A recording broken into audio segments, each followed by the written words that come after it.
याद में क्या बाबा की याद में रहना है और स्वराज्य अधिकारी बाबा की याद में रख के बाबा की याद में रख के याद में बोलो। सब बीमारियों की एक ही दवा है, बाबा की याद। भाई साहब बाबा की याद में रह के लाइट बाबा की याद में रह के स्वराज्य। और नेक्स्ट नहीं, ये इधर बाजू में बाबा बोले बाबा की याद में रख कर भोजन बनाना है, सोल कॉन्शियस में। आपकी बाजू वाली माता जी नहीं बोली? अच्छा, वो अंतर्मुक्त में रह के। और जो भी कार्य करना है हमेशा बाबा की याद में चाहिए। बाबा की याद में रहेंगे तो समय जो है बात करोगे, नहीं तो समय जो है आप समय बर्बाद कर रहे ओके, आपने तो बता दिया। और आप नहीं वो पीछे शॉल में क्या होगा? शांति बहन शांत स्वरूप। नेक्स्ट आप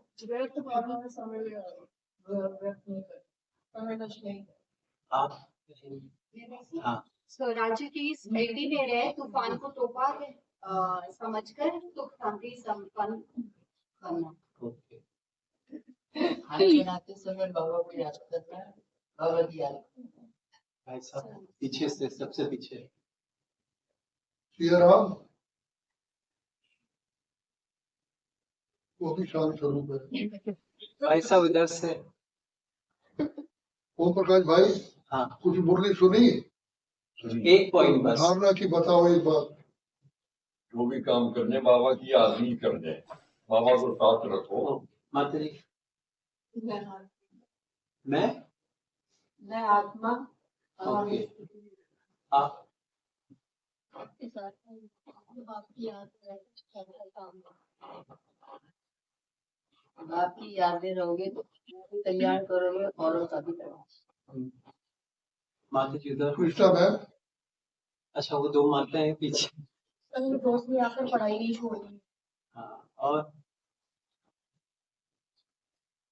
पूछो, आप बताइए। पूरी वर्षा नहीं है। आपके पीछे वाली बहन अनिता बहन की बीच के बोल रही। बाबा की दुआएं लो, दुआएं दो। बाबा की याद में कम से कम 8 घंटे तो रहना। आप माता जी करते बीते सब काम करते बाबा की याद में रहोगा, दुआ दो, दुआ दो। आप ऐसे अंतर मुक्ता में जाना, बाप मुक्ता में नहीं जाना। बाबा की याद में रहकर बाबा की याद में आप टाइम वेस्ट नहीं करना है, बाबा की याद में रहते हुए सभी काम करना। ओके, तो ज्यादातर ने 2-3 बातें रिपीट हुई हैं। एक खाना बनाते समय, क्योंकि माताओं का काम ही वही है, ज्यादातर खाना भी बनाना है। और दूसरा अंतर्मुक्ता, और बाबा ने आत्मिक स्थिति की बात बोली है। पर एक बार हमसे एक माता ने एक क्वेश्चन पूछा था कि मुरली याद नहीं रहती। कुछ के साथ होता भी होगा, जैसे यहाँ पे देखो 2 पेज की मुरली चली पर याद नहीं रही। पर शायद आज से 10 साल 15 साल पहले किसी से झगड़ा हुआ होगा, तो वो किसने क्या कहा था, किस वक्त कहा था, कैसे कहा था, वो बता देंगे होगा। किसी ने दिल पे चोट पहुंचाई है तो वो याद रहेगी। वो भी याद रहेगा किसने बोला था, कब बोला था, वो बताने वाला भूल चुका होगा।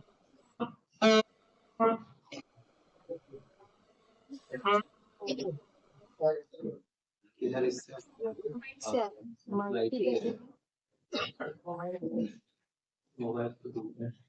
ओके, तो वो चीजें हमें याद रहती हैं।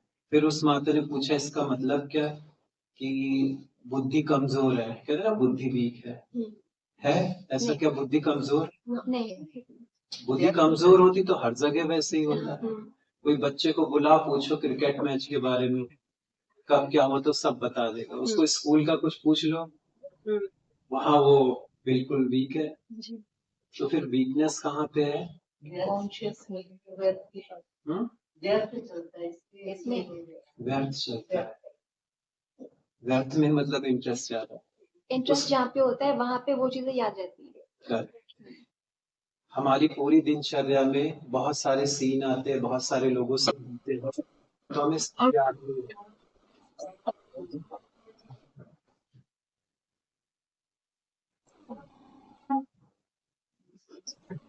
माइक की भी आवाज आएगी मुझे लगता है। माइक की जरूरत इसके नहीं है। हाँ ऐसा होना चाहिए। ये दे दीजिए।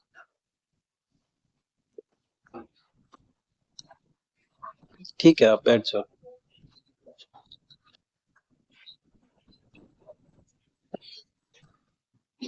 ठीक है, अभी आ रही है आवाज ना। तो हर एक को उसकी बुद्धि एक जैसी होती है। ये नहीं कह सकते कि इस चीज में वो वीक है, कमजोर है, लेकिन हमारा इंटरेस्ट किस चीज में है। अगर हमें मुरली याद नहीं रहती है या मुरली के पॉइंट्स हम भूल जाते हैं।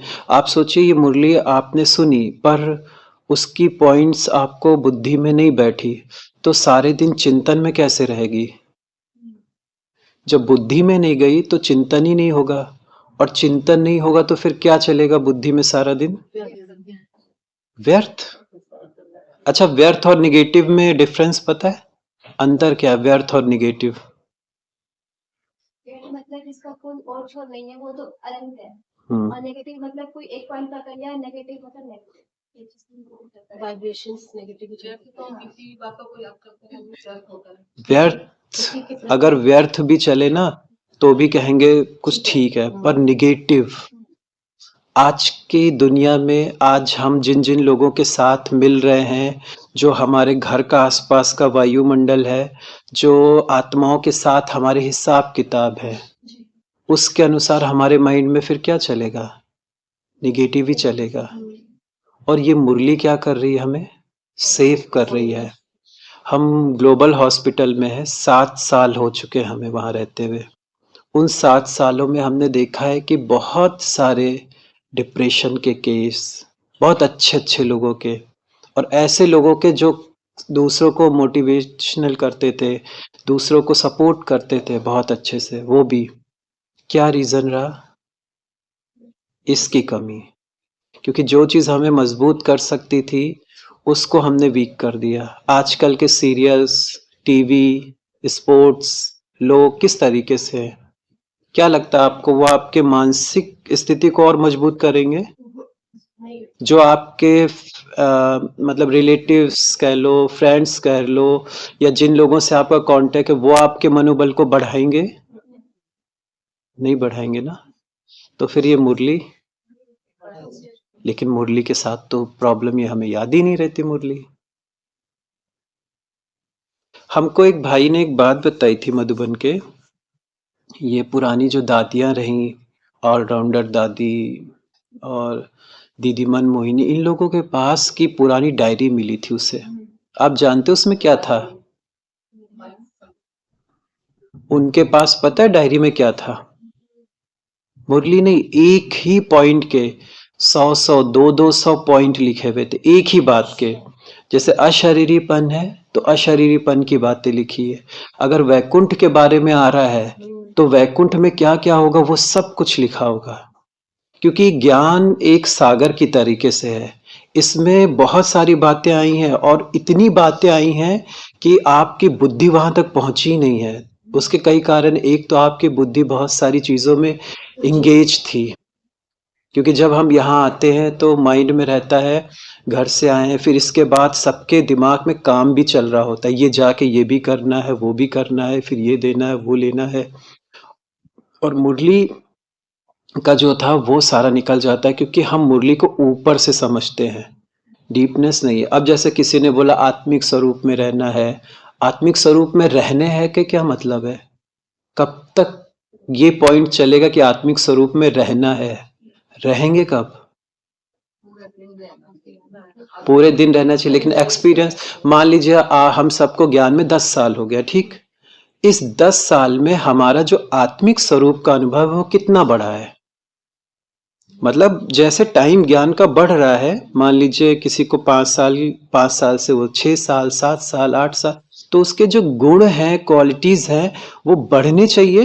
Yes, correct. पर देखा ये जाता है, भाई जी जब ज्ञान में नए नए आए थे तो बहुत उमंग था, बहुत उत्साह था, 2-2 बार मुरलीपुर सुनते थे, खूब दौड़ दौड़ के सेवा करते थे और बहुत अच्छा लगता था, भाई बहने बहुत अच्छे लगते थे। बाबा तो अमृत वेले 2 बजे से उठते थे। फिर क्या हो जाता है 7 साल 8 साल बाद, वो थोड़ा सा कम होने लगता है ना, फिर तो मुरली दिन रात। उसके बाद जो कम हुआ तो हमारा जो प्रोसीजर चल रहा था उस अनुसार, ये ज्ञान के अनुसार हमें तो और बढ़ना चाहिए आगे, क्योंकि हम पुराने हो रहे हैं, मतलब क्वालिटीज बढ़ रही है। आप किसी फील्ड में हो, सपोज करो किचन में ही, आप सपोज करो किचन में आप कोई चीज को बार बार बना रहे हो तो उसके एक्सपीरियंस बढ़ रहे हैं ना आपको। पर इसमें आत्मिक स्वरूप का ज्ञान, चलो थोड़ी देर इसी को ही ले लेते हैं। अभी आपको किसको लगता है कि वास्तव में मैंने जो आत्मा का स्वरूप है उसको अनुभव किया है? नॉलेज नहीं। नॉलेज पता है किसे कहते हैं? यहां से जयपुर इतने किलोमीटर दूर है, वो जयपुर रोड है, ये जो है गुड़गांव रोड है। वो रोड गुड़गांव नहीं है, वो रास्ता उस ओर जा रहा है। उधर खड़े रह के वो करना अलग चीज है। जैसे हमने बता दिया शरीरीपन का ये है, ऐसा है, वैसा है, ये मेरे पास नॉलेज है। एक्सपीरियंस की हम बात कर रहे हैं, और एक्सपीरियंस होगा तो उसकी मतलब कहेंगे कैसे परखेंगे? अगर एक गोल्ड ओरिजिनल है तो आप परखने के लिए कुछ ना कुछ तो करोगे कि हाँ ऐसे पता चलेगा कि ये गोल्ड है। फीवर है तो थर्मामीटर से आप चेक कर सकते हो कि ये, लेकिन आपका जो एक्सपीरियंस है ज्ञान का, जो अशरीरीपन का है, उसके लिए कौन सा थर्मामीटर है आपके पास? कैसे चेक करेंगे? अवस्था, अनुभव, खुशी। खुशी तो देखो हमें बहुत सारी चीजों में मिलेगी। मान लो कि मेरा गुलाब जामुन खाने का बहुत मन है, किसी ने खिला दिया, खुशी मिल गई। मुझे नई बाइक लेनी है, नहीं मिल रही थी, किसी ने दिला दी।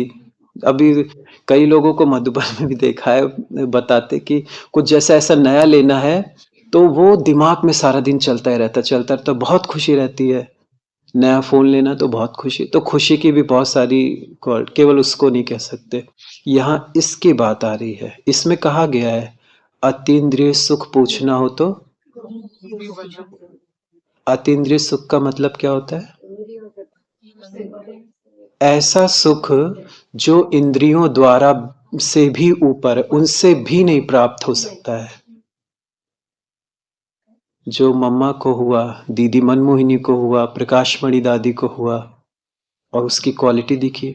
आपका अगर योग, विधि, ज्ञान सब कुछ सही चल रहा है तो उसकी परखने की शक्ति है सरकमट्रांस, परिस्थिति। हम यहाँ सपोज करो आपको क्लास करा रहे हैं, परिस्थिति ये वो, पर मेरा ज्ञान, मेरा योग कैसा, वो मुझे मेरी परिस्थिति में पता चलेगा। नॉलेज तो बहुत, आज की मुरली में भी आई ना ये बात, क्लास अच्छी करा लेते हैं, ज्ञान भी अच्छा है, भाषण भी अच्छा है, सेवाएं भी अच्छी कर लेते हैं, लेकिन ये मेरे अंदर है सपोज करिए, तो ये अगर मुझे चेक करना हो तो हम तो तभी करेंगे ना परिस्थिति में। अभी जैसे ये एसी है, एसी तो है ठीक है, लेकिन अगर यहाँ टेम्परेचर ऑलरेडी 25 है, 18 है, तो इसका यूज नहीं है। लेकिन जब टेम्परेचर हाई हो तब पता चलेगा इसकी क्वालिटी क्या है। तो हमारी जो क्वालिटीज है, हमारी जो ज्ञान की ये पढ़ाई है, जो पुरुषार्थ है, ये हमें पता चलता हमारे आसपास क्या चल रहा है, तो उस अनुसार हमें चेक करते रहना होगा, तो ये चीजें हमें याद रहेंगी। इसलिए हमने सबसे पूछा ताकि आप खुद जान सको कि जब मेरी बुद्धि में ये ज्ञान 10 मिनट नहीं ठहरा, 10 मिनट भी शायद कंप्लीट नहीं हुआ होगा, तो चिंतन कहाँ से चलेगा? और इतना ज्यादा बुद्धि में हमने भर रखा है कि इसके लिए शायद जगह ही नहीं है, टिका ही नहीं। अभी लेकिन किसी को कोई बात बोल दे, कुछ बोल दे, तो वो रहेगा याद।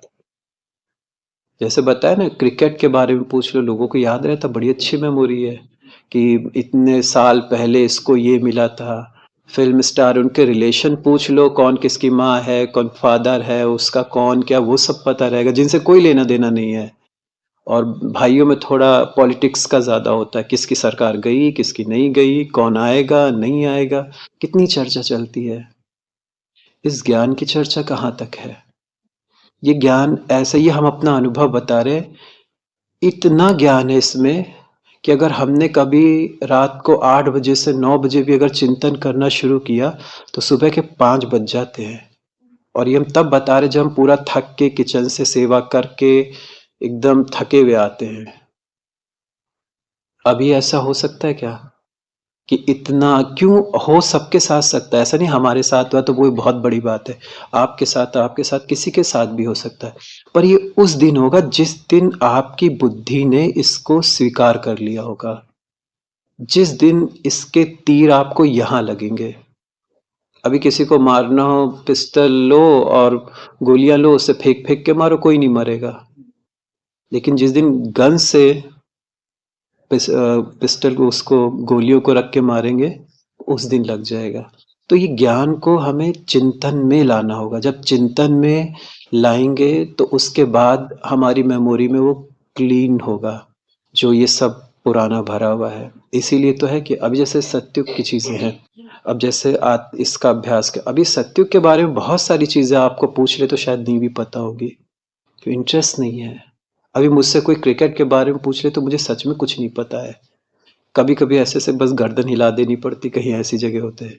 कोई ये राजनीति से संबंधित कुछ पूछ ले तो मुझे कुछ भी नहीं पता उसके बारे में, क्योंकि इंटरेस्ट नहीं है। अगर हम आपसे पूछे, आप सबको लगभग इतने साल हो गया, एक घर में किसी बच्चे से पूछो उसके पेरेंट्स का नाम, पापा का नाम, घर में कौन क्या करता है, सब उसे पता होगा। अगर हम आपसे आपके यज्ञ के बारे में पूछ लें, प्रेजेंट का तो पता होगा पर कहाँ से शुरू हुआ, शायद वो भी किसी को डेट भी नहीं पता होगी कि ये इसकी स्थापना किस समय हुई थी। पता है किस, कुछ कुछ को तो पता होगी, मेजॉरिटी को तो पता होगी। 35 या 36 30। पहली इस संस्था की जो चीफ थे कौन थे? पहली संस्था की चीफ,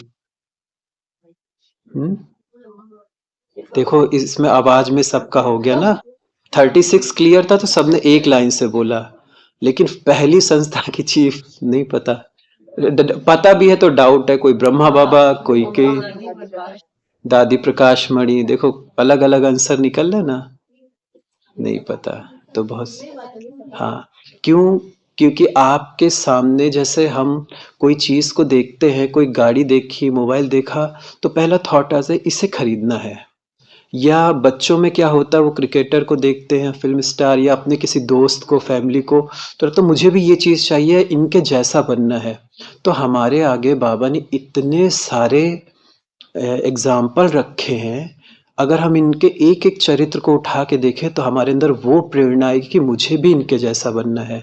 नहीं तो ये नहीं समझना कि सेंटर आएंगे, 1 घंटा मुरली सुनेंगे और मुरली सुनने से बात से चेंज हो जाएगा, नहीं, क्योंकि बाहर हमारे लिए बहुत सारी चीजें वेट कर रही हैं, इतना काफी नहीं होगा।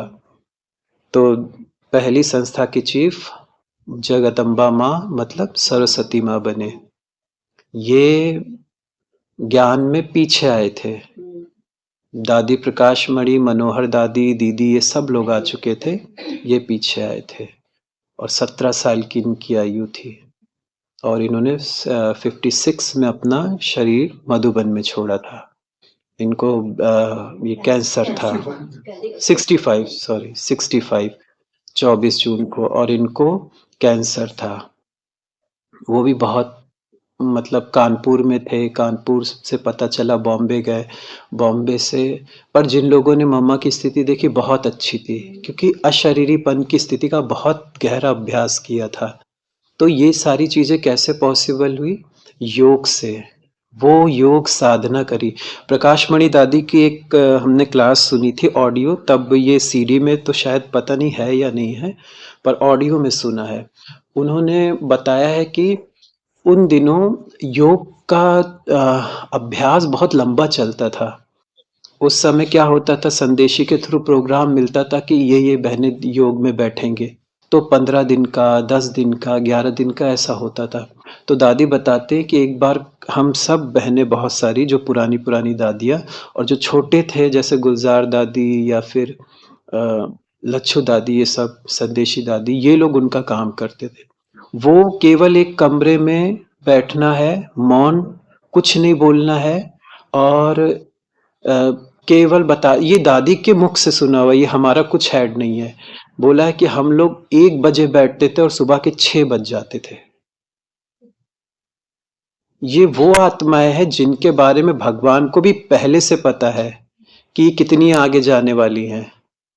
मम्मा के बारे में पहले ही बाबा ने बोल दिया था कि भविष्य की लक्ष्मी बनने वाली है। ब्रह्मा बाबा के बारे में पहले ही बोल दिया था कि यही पहला पहला कृष्ण बनेगा। पहले से ही फिक्स था। हमारा पहले से फिक्स है कि हम क्या बनने वाले।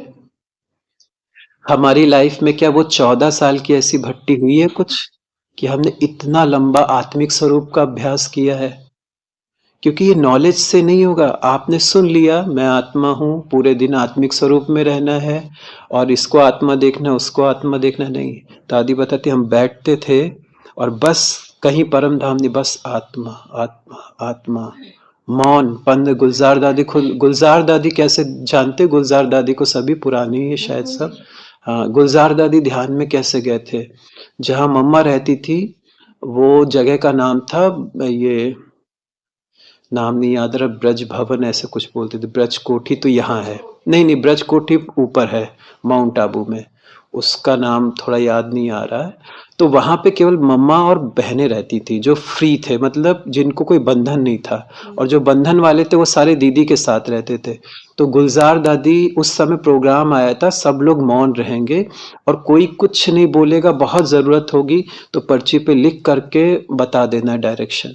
तो धीरे धीरे क्या हुआ कि काम, मौन साधना ऐसी है। अभी हम अपना भी एक अनुभव सुनाएंगे कि हम कुछ पिछले साल 11-12 दिन के लिए मौन हुए थे, कंप्लीट मौन, कुछ भी नहीं बोलना अलग से। तो गुलजार दादी बताते हैं 15 दिन का मौन रखा था। वो पुराने बंगले होते थे तो वो जो पोर्च बना रहता था वहाँ सीमेंट के गमले रखने के लिए वो एक अलग से स्टैंड होते थे, सीमेंट के ही जुड़े हुए होते थे वो बिल्डिंग से। तो दादी कहती थी हम उसके अंदर बैठ जाते थे, दूसरी छोटी हमारी साथी बहन उसके अंदर बैठ जाएंगे, तो हम लोग ऐसे दृष्टि देते रहते थे और उसी से जाते थे। तो कह रही थी पहला पहला दिन था तो उस दिन वो वहीं बैठे थे और उनकी आंखें बंद होने लग गई। 6 से 6:15 का समय था शाम का, और ये बात बाजू में चंद्रमणि दादी भी बैठी, वो भी सुना रही है। कह रही तब मैंने देखा था गुलजार को, तो बोला कि गुलजार को क्या हो रहा है, ये इसकी आंखें क्यों बंद हो रही। तो उनको फिर मम्मा के कमरे में ले गए, मम्मा से पूछा तो फिर आंखें खुली, फिर पता है कि ऊपर ब्रह्मा बाबा को देखा। तो मम्मा ने बोला ऊपर कैसा ब्रह्मा बाबा, ब्रह्मा बाबा तो नीचे है। तब सूक्ष्म वतन का इतना पता नहीं था।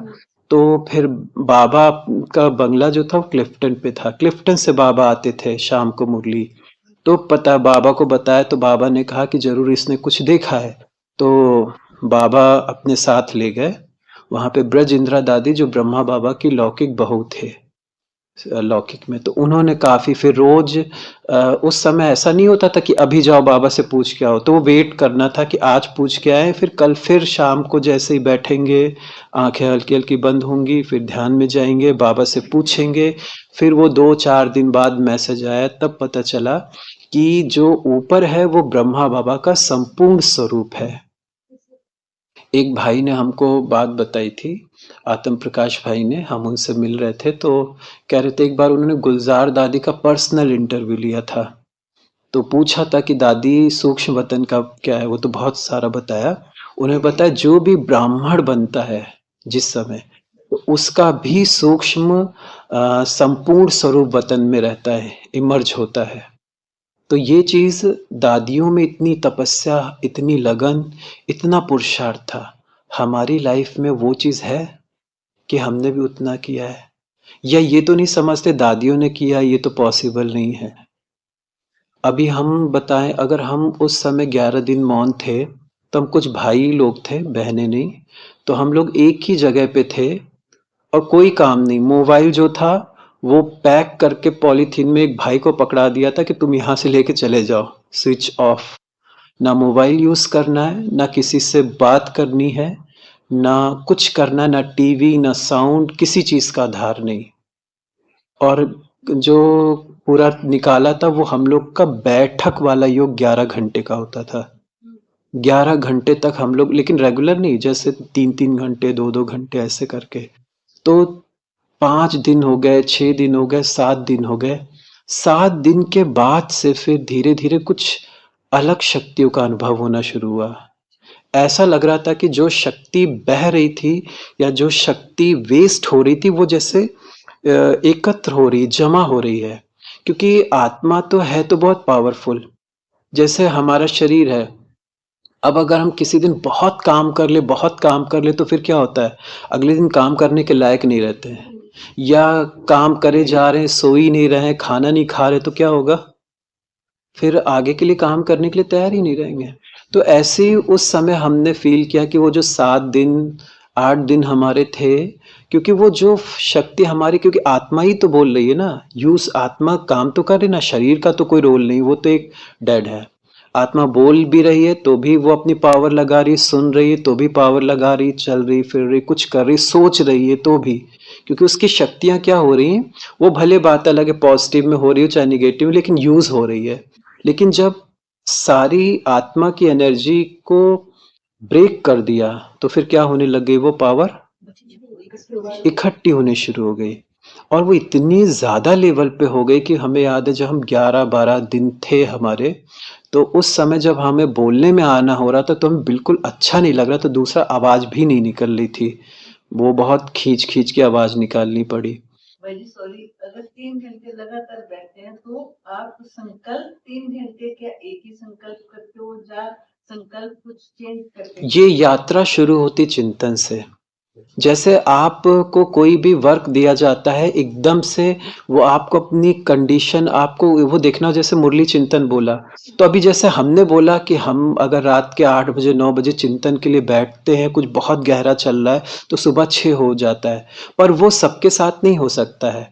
लेकिन आपको उसमें देखना पड़ेगा कि आप अभी किस लेवल पे पहुंचे हो, तो वहां से आपको वो चीज शुरू करनी होगी। पहली चीज है, हम योग में बैठते हैं, पहले देखो हमें नींद आ रही है, या हम टाइम देख रहे हैं, या हम इधर उधर देख रहे हैं, तो ये योग नहीं है, ये योग नहीं है, ये हम केवल टाइम पास कर रहे हैं, या हम एक नियम निभा रहे हैं। योग वास्तव में क्या होता है कि अगर हम कुछ, हमारी जो ये शक्ति है, एनर्जी है सोचने की, ये इतनी डीप चली जाती है, हम बाहर की बात, बाहर से मतलब अपने जीवन में बाहर की योग की बात बता रहे हैं।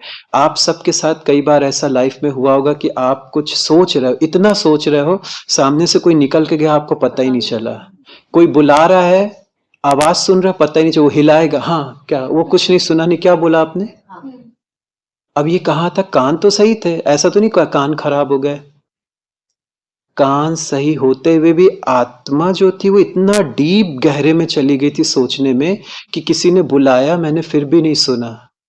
जब ऐसी अवस्था आपकी मुरली चिंतन में हो जाए, या बाबा से वो गहरी रूह रिहान में हो जाए कि कुछ पल के लिए, कुछ क्षण के लिए आपको बिल्कुल ही इससे एकदम कट हो जाए, तो कह सकते हैं कि आप फिर आगे बढ़। लेकिन हमारे साथ, हम सबके साथ ऐसा होता नहीं है, क्योंकि बोला ना, ज्ञान इजी है, क्लास कराना इजी है, पर योग मुश्किल है, योग टफ है, होता है भाई जी, लेकिन वो रेगुलर नहीं हो पाता है। क्योंकि एक्चुअली क्या है, हमारे पास हर एक वायुमंडल का असर पड़ता है और हर एक आत्मा का असर पड़ता है, क्योंकि हमारी अपनी एनर्जी है जिसे हम ऑरा बोलते हैं, फिर एक स्थान की एनर्जी होती है जिस स्थान पे हम होते हैं। अब जैसे आप यहाँ बैठ के सुन रहे हैं, अब अगर आप यही चीज अपने घर में बैठ के सुन लो, चेंज हो जाएगा, और यही चीज अगर हम आपको मधुबन में सुनाएंगे तो चेंज होगा ना। हम, क्योंकि हमारे ऊपर हर एक औरे का असर पड़ता है, एक वो, और दूसरा पड़ता है जो हमारे आसपास की आत्माएं हैं। जैसे हम कभी किसी के बारे में बैठ के सोच रहे होते हैं, उसे कोस रहे होते हैं, वैसे हमारे बारे में भी कोई ना कोई कर रहा होगा।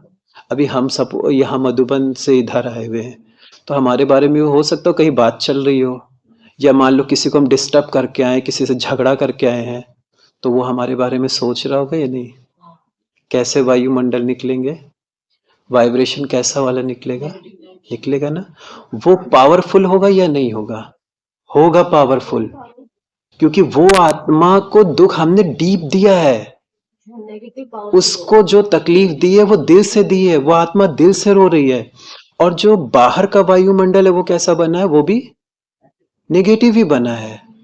तो दोनों ही वायुमंडल नेगेटिव नेगेटिव हो रहा है। और मेरे खुद का वायुमंडल कैसा है?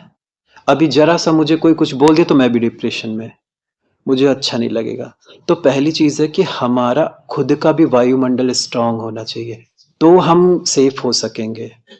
और ये चीज अभी बढ़नी ही है, क्योंकि आसपास, क्योंकि हमने खाते तो सबसे खोल रखे हैं, लेन देन तो जबरदस्त की है। और इतनी की है कि हम जो अभी अगर आत्मा सपोज करो 100 साल के अंदर इस परम धाम से आई होगी, उससे भी ज्यादा लंबा खाता हमने बना रखा है। और चतुराई भी खूब करी है सबसे बना बना के। तो अब टाइम कौन सा आ गया है? घर जाने का। दे के ही जाना है, करना ही करना है। तो फिर क्या किया जाए इसमें?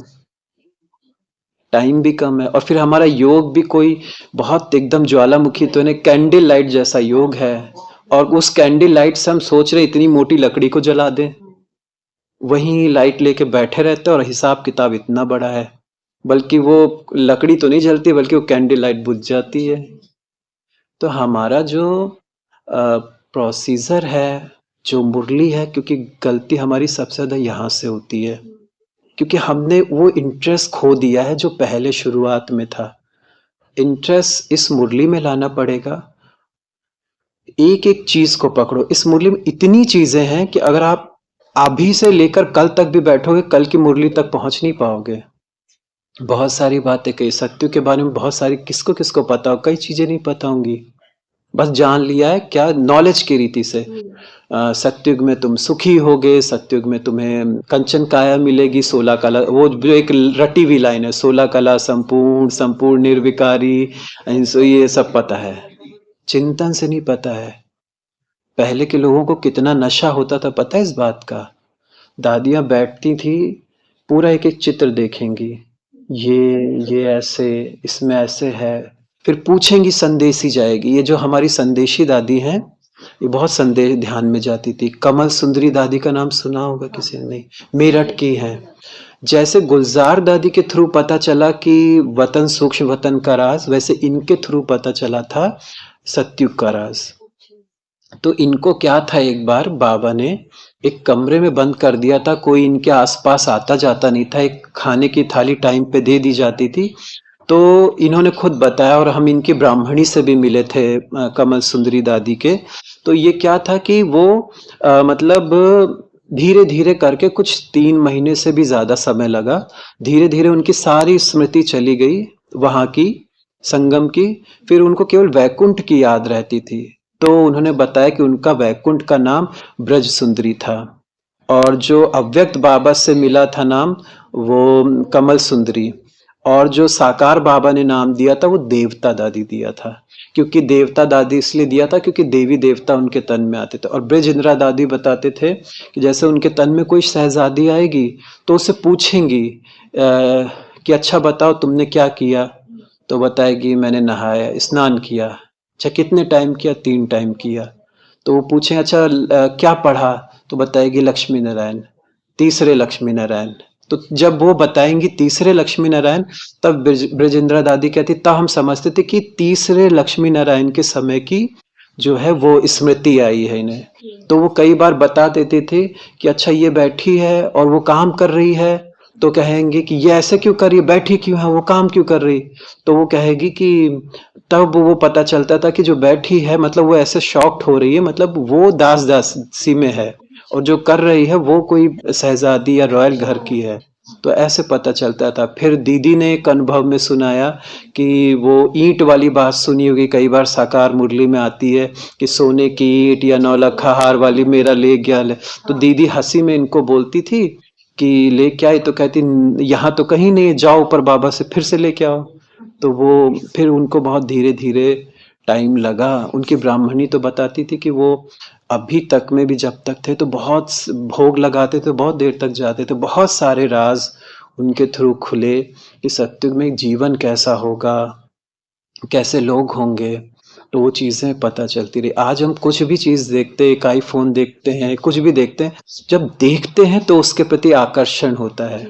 जब कोई व्यक्ति को देखते हैं, उसका संग अच्छा लगता है, उसका माहौल अच्छा लगता है, तब हमें आकर्षण होता है कि इससे और बात करें, इससे और मिले, ये दोस्त बहुत अच्छा है, ये व्यक्ति अच्छा है।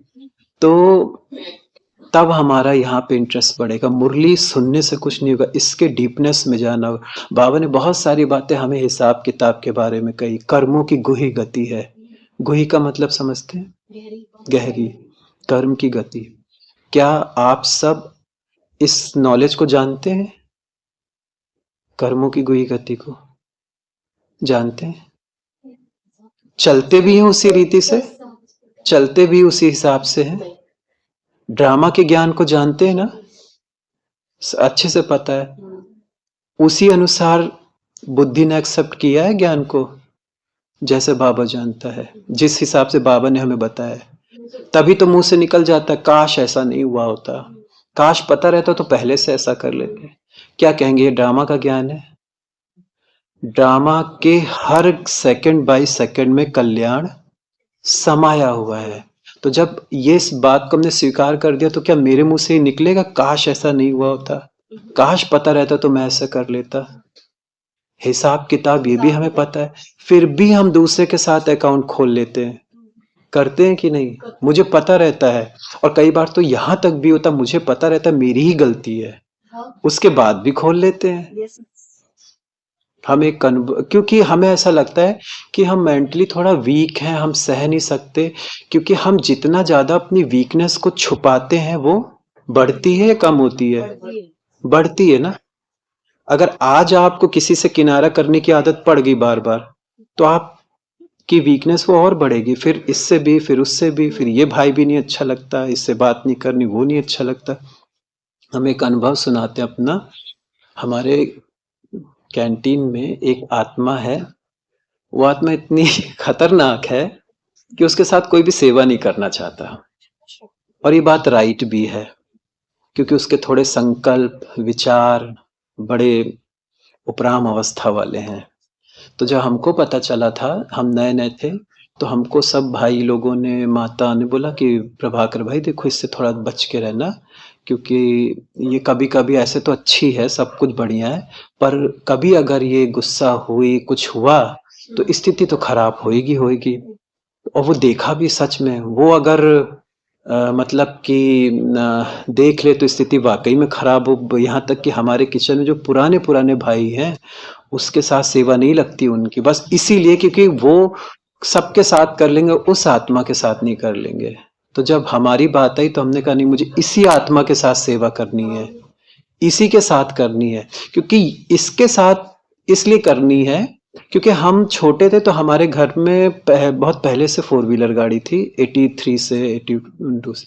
तो हमारा एक ड्राइवर था, तो वो 2 गाड़ियां थी, एक थोड़ी मतलब इजी थे उसके सारे सिस्टम चलाने वाले, और एक महिंद्रा वाली थी टाटा सोमो जैसे, उसके थोड़े हार्ड थे, तो हम वो नहीं पसंद करते, हम वो इजी वाली। तो उसने एक बार बोला, कहा कि वो चलाओगे तो सीख तो लोगे, पर सारी गाड़ियां नहीं चला पाओगे, अगर ये सीख लोगे सब चला लोगे। तो वो बात हमको याद थी, तभी हमने कहा अगर इस आत्मा को हमने सर्टिफिकेट ले लिया तो सब दे देंगे मुझे सर्टिफिकेट। तो हुआ, उसके साथ सेवा करी। लेकिन यहाँ पे 2-3 चीजों का ध्यान रखना, ये इतना इजी नहीं होता है, क्योंकि जब आपके साथ टकराव होगा तो उस समय कोई क्लास, ज्ञान या फिर अमृत वेला, मधुबन, ये सब नहीं होता है। दूसरी चीज है, उस आत्मा के प्रति घृणा भाव नहीं होना चाहिए, उसको नीचा दिखाने की भावना नहीं होनी चाहिए। तो उस आत्मा के प्रति सबसे पहले हमने क्या किया, सम्मान, रिगार्ड रखना है, सीनियर है, बड़े हैं, और भगवान ने सिलेक्ट किया है। दूसरी चीज, उसकी विशेषता ढूंढनी शुरू करी, क्या क्या विशेषता है। 2-3 विशेषता हम बता दें। उसकी एक विशेषता बहुत अच्छी कि वो काम बहुत फास्ट कर लेगी आत्मा, कुछ भी काम है हमसे भी फास्ट करेगी। दूसरी, अगर कोई के लिए कुछ आया है कि इस पेशेंट को ये देना, तो बहुत दिल से देगी, हाँ दो हम बना दें, तुम ये कर लो हम ये कर लें। ये सब विशेषता उसके अंदर। और उसकी है कि अगर आपके साथ अच्छा व्यवहार है, तो अगर वो आपको खुद देखेगी कि आपको हैंड्स की जरूरत है तो खुद सामने से ऑफर करेगी, भैया तुम रहने दो मैं करती हूँ। तो ये उसकी विशेषता है। तो उस आत्मा की वो विशेषता ही हमने देखी। इसका मतलब ये नहीं हमारे को वो बख्शेगी हिसाब किताब तो कुछ ना कुछ बनाया होगा हमने भी ना। तो उसने क्या किया, चुकतू के आज वो आत्मा है, अभी भी सबके साथ वैसे ही चलता है, पर वो आत्मा अब हमारे लिए सबसे बोलती है। देख प्रभाकर भाई के साथ मेरा झगड़ा होता है, उससे कोई बात होती कभी, वो देखो कितना अच्छा भाई है, कभी कुछ बोला है। तो ये कौन आत्मा सर्टिफिकेट दे रही है हमें? वो दे रही है जिसके लिए कोई भी आत्मा नहीं दे सकती है। सब लोग उसके लिए निगेटिव ही दे रहे हैं और वो आत्मा सबको निगेटिव दे रही है। पर वो आत्मा से मुझे ये सर्टिफिकेट उसने दूसरों के मेरे पीठ पीछे बोल के दिया है। तो कहाँ से है? क्योंकि अब क्या है, अब सोचो अगर उससे कम वाली आत्मा होगी तो हमारे लिए इजी है ना, इजी है ना, क्योंकि उधर पेपर पास कर लिया, बड़ा पेपर इजी था, और हमारा जो हिसाब किताब था वो क्लियर हो गया ना। और जिस आत्मा के साथ आपका हिसाब किताब क्लियर है या जिस सिचुएशन, तो फिर आपको उससे कुछ भी निगेटिव नहीं मिलने वाला है। क्योंकि हमें किसी के साथ मिल रहा है तो इसका मतलब कुछ ना कुछ है। वो बाकी क्यों नहीं मिल रहा उसको? बाकी के लिए तो बहुत अच्छी दोस्त है, बहुत अच्छे फ्रेंड है, मेरे ही साथ क्यों हो रहा है बार बार बार बार? एक रीजन ये है कि पहले का है, और प्लस अभी भी जब क्लियर होता है तो हम उससे ये नहीं समझते खत्म हुआ, हम तुरंत अभी का देख के फौरन नया बना लेते हैं। चलो बोल के नहीं बनाएंगे तो सोच के बना लेंगे। और कई बार ऐसा होता है कि हम बोला भी नहीं और सोचा भी नहीं, पर 1-2 साल के बाद कुछ समय सीन ऐसा चलता है कि हमें मौका मिल जाता है तुम्हें बताने का कि तुमने ऐसा किया था, और उस मौके का हम फायदा उठा के अपना बहुत बड़ा हिसाब किताब खोलते हैं। हमें बहुत ये रहता है कि मेरा जिसके साथ हिसाब किताब है जल्दी से चुकतू होना चाहिए, क्योंकि संगम का ये सीन आप सब देख रहे हो, लेकिन संगम का एक और सीन चल रहा है जो एडवांस पार्टी वाले आत्माएं हैं, वो भी तो सेवा कर रहे हैं। क्या लगता है हम ज्यादा सेवा कर रहे हैं या वो ज्यादा कर रहे हैं? आत्मा प्योर है, क्लीन है, हिसाब किताब लेस है, सोचो उसकी सेवा फिर कैसी होगी। कभी मन होता है कि हमें भी उस लेवल पे जाना है। तो आप सोचो अगर आपको ये ब्राह्मण परिवार अच्छा लग रहा है, ये तो यहाँ पे इतना मजा आ रहा है, जब आप भी हिसाब किताब लेस हो जाओगे, प्योर हो जाओगे, क्लीन हो जाओगे, तो फिर आपके साथ क्या होगा? तो बहुत बड़ा आप। लेकिन अगर हम इसी अपने हिसाब किताब में उलझे रहेंगे, मान लो सपोज करो विनाश सत्युग समझो 10 साल बाद आ जाएगा, पर मेरा हिसाब किताब इतना लंबा है कि 20 साल लगेंगे मुझे, तो हम वो वाली जो एक सेवा का चांस है वो तो खो देंगे ना, जो अंतिम समय होने वाली है। हम अपने हिसाब किताब में उलझे रह जाएंगे। तो हमारा हिसाब किताब फिर यानी जल्दी चुकता होना चाहिए। अगर मान लीजिए ऐसी 10 आत्माएं मिल जाएं जो हमारा हिसाब किताब चुकता कराने में हमारी थोड़ी हेल्प कर दें, तो चांसेस है कि शायद हम 20 साल के बजाय 15 साल में मिल हो जाएंगे, और कुछ हिसाब किताब और रीति से चुकता हो जाए तो और टाइम हम पहले आ जाएंगे, तो मतलब हम अपने लक्ष्य पे टाइम पर पहुंच जाएंगे ना। तो हमारे आसपास जो आत्माएं जो सरकम ट्रांस बन रहे हैं वो हमें हेल्प कर रहे हैं या नहीं, कर रहे हैं या नहीं? पर हम उनकी हेल्प रिसीव कर रहे हैं, नहीं कर रहे हैं, क्योंकि हमें आगे का नहीं दिखाई दे रहा है। हम क्या देख रहे हैं? अभी का। मेरी गलती क्या थी? हम तो चुपचाप बैठे थे, मैंने तो कुछ किया भी नहीं, यही आके सामने से बोल रहे थे। बाबा क्या कहता है? त्रिकालदर्शी। त्रिकालदर्शी का मतलब ही नहीं कि परम धाम में लाइट और यहाँ पे सत्युग में देवता और ब्राह्मण फरिश्ता, फिर हो गया त्रिकालदर्शी। त्रिकालदर्शी माना वो जो वो भी देख सके क्या होने वाला है। तो आपका ये चीजें बहुत जरूरी है, और हमें भी रहता है ये। जब आपको एक बार एक्सपीरियंस हो जाएगा ना, ये ज्ञान की एक बहुत अच्छी विशेषता एक्सपीरियंस, बस वो आप उस तक पहुंचने का रखो, वहां के बाद तो रास्ता सब खुला ही खुला है। पर जब तक आपको एक्सपीरियंस नहीं होगा, एक मुरली थी अव्यक्त बाबा की जिसमें बाबा ने बोला था 2-3 प्रकार के बच्चे हैं, जिसमें एक का बाबा ने बोला कि जो दूसरों के जीवन को देख के चल पड़ते हैं और मतलब बहनों का जीवन देख के चल पड़ते हैं। मधुबन अच्छा लगा, सेंटर अच्छा लगा, वायुमंडल अच्छा लगा, पर ऐसे बच्चों की जो नींव होती है वो ज्यादा देर तक नहीं चलती है। और कुछ बच्चे होते हैं जो खुद के अनुभव से सीख के चलते हैं, वो आगे तक चलते हैं। तो टाइम तो आप सब जानते हो कैसा आ रहा है। क्या लगता है कि अभी थोड़ा बहुत सब ठीक होगा? भगवान कलयुग को रिपेयर करने आया है? आया है? नहीं ना? फिर भी हमारे मन में होता है। कई बार हम लोग योग भी इसी चीज के लिए करते हैं। हाँ बाबा थोड़ा ठीक कर दो। एक दिन की भट्टी रखी है, किस लिए रखी है? ये काम थोड़ा सा ऐसा है, गड़बड़ चल रहा है, थोड़ा ठीक हो जाए। शरीर में घुटने में दर्द है, बाबा ठीक कर दो। सिर में दर्द, माइग्रेन हो रहा है, ये ठीक कर दो। तो बाबा ने हमें इस चीज के लिए भगवान आया है? नहीं। एक बड़ी हंसी की भी बात बताते हैं, साकार ब्रह्मा बाबा के समय की है, हमें बहुत अच्छी लगती है, ज्यादातर क्लास में बताते हैं। एक बार ब्रह्मा बाबा को बड़ी खांसी आ रही थी और बीदर की संतोष बहन बहुत छोटी थे, 14 साल की। इनकी ड्यूटी टेप रिकॉर्डर पे होती थी गाना बजाने की, और इनका क्या था कि बाबा के पास जाना है, पूछना बाबा आज की मुरली में गीत कौन सा बजेगा। तो ये गए बाबा के पास और बाबा को बोला छोड़ भी दे आकाश सिंहासन, धरती पे आ जा रही है गीत बजाना। और बाबा ने आए और गीत बजा। बाबा ने उस समय बस उस बहन की नजर बाबा पे होनी चाहिए, क्योंकि बाबा हल्का सा इशारा देगा बंद कर दो। कभी कभी गीत पूरा भी नहीं बजेगा, खाली जरा सी लाइन बजेगी, बाबा बंद करवा देते थे। कभी कभी पूरा भी बज जाता था। तो बाबा ने बहन को इशारा दिया। फिर बाबा ने बोला क्या बेबी बुद्धि है, मुझको आए हुए इतना समय हो गया और अभी तक गीत बजा रही, छोड़ भी दे आकाश सिंहासन, धरती पे आ जा रहे। और 14 साल की बच्ची वो कह रही मैंने तो ऐसे घूर को देखा वो कि बुढ़ा है, अब भी मेरे को कमरे में बोला कि ये गीत बजा दो और सबके सामने आके बेइज्जती कर दी। तो बहुत नाराज हो गए, बताते हैं कि वो खाया नहीं, कुछ नहीं किया उन्होंने। तो मतलब ये बहुत चीजें होती थी। अब वो बहुत देर अपनी उनकी अवस्था उन्होंने बताया 1 दिन तक खराब रही। फिर रात को जब दीदी मनमोहिनी बैठे थे तो उन्होंने समझाया कि वो ऐसा था। तो कई बार हम अपनी स्थिति बहुत जल्दी खराब कर लेते, हिसाब किताब से नहीं बच सकते। क्योंकि एक और बाबा की बात बता देते हैं, ब्रह्मा बाबा को बड़ी खांसी आ रही थी, तो ये संदेशी दादी और संतरी दादी ये पास में ही रहते थे बाबा के शुरू से। और फिर संदेशी दादी तो चले गए बाद में, तो संतरी दादी होते थे। तो इन्होंने एक बार बाबा ने बोला कि बच्ची बाबा के पास जाओ और बाबा को बोलो कि इस बाबा को खांसी आ रही है।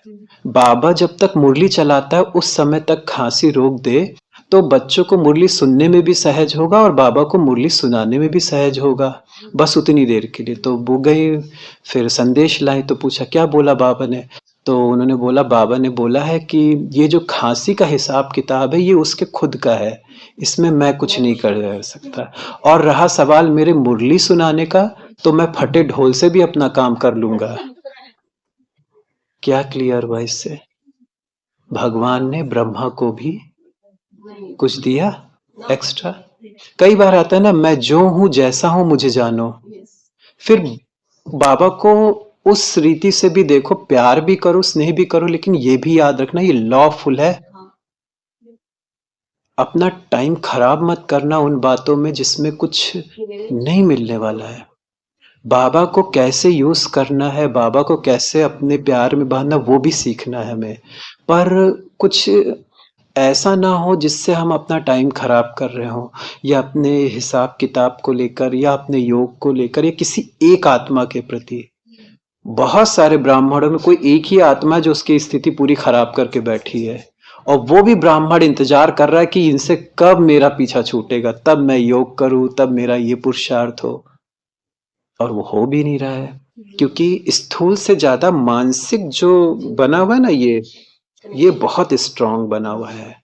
उस जगह ना मुरली काम कर रही है, ना अमृत वेला काम कर रहा है, वो दिन प्रतिदिन बढ़ रहा है। इसीलिए ध्यान रखना, टाइम बहुत कम है अनुभव को बढ़ाते। जैसे हम अगर अपने लिए बताएं, हमारा फिक्स रहता है कि हमारा 3 दिन की 4 दिन की अपनी पर्सनल भट्टी होती है। जब वो हमारी भट्टी होती है तो उस दिन हमें अपना अगर एक रुमाल भी वॉश करना है तो वो हमें नहीं करना है। हमारा फिक्स है 2 दिन हमारे, ये सपोज करिए कि 15-16 तारीख है, 15-16 तारीख को फिर हमें वो ही अपना एकांत करना है। उस 15-16 तारीख जो हमने अपनी भट्टी की रखी है, तो उस दिन की तैयारी हमारी 10 दिन पहले से शुरू होगी कि हमें कि मौन रहना है, हमें किस विषय पे चिंतन करना, हमारा अभ्यास क्या है, हमारा रोल क्या है, कैसा भोजन लेना है, एक एक चीज। और वो जो हमारे 2 दिन होते हैं, वो हमारे 10 दिन में जो हमने किया होगा उसका परिणाम होंगे। आप यहाँ से 2 दिन के लिए मधुबन में जाओ और सोचो वहां जाके स्थिति बनाएंगे, ऐसा कुछ नहीं होने वाला है। आपने जो 15 दिन कर रखा होगा वहां जाने से पहले, वो आपको वहां रिजल्ट मिलेगा। नहीं तो वही बात बोली ना, दूसरे का वायुमंडल हमें प्रभावित करेगा। बहुत अच्छा लग रहा है, योग बहुत अच्छा लग रहा है, दीदियां बहुत अच्छी लग रही, दादी बहुत अच्छी लग रही। वो इसलिए अच्छी लग रही क्योंकि उनका वायुमंडल आप पे पड़ रहा है। जैसे ही बाहर जाएंगे, किसी और के टच में आएंगे तो फिर उसका वायुमंडल पड़ेगा। इसलिए अपना वायुमंडल के निर्माता आपको स्वयं बनना होगा। तब ऐसा टाइम आएगा कि हर परिस्थिति में, हर सीन में आप अपनी स्थिति में स्थित रह सकेंगे। ठीक है, टाइम बहुत हो रहा है, तो कुछ और किसी को कुछ पूछना है? कुछ पूछना है या ओम शांति करें? ओके। विषय आप बता, विषय जैसे जिसपे आप मनन चिंतन करते हो योग के दौरान, हमारा ज्यादातर फल ले आओ, केले भी और वो जिसपे भी। आप चिंतन योग हर एक का अपना अलग अलग होता है। पहले तो आप जैसे अगर हमारा है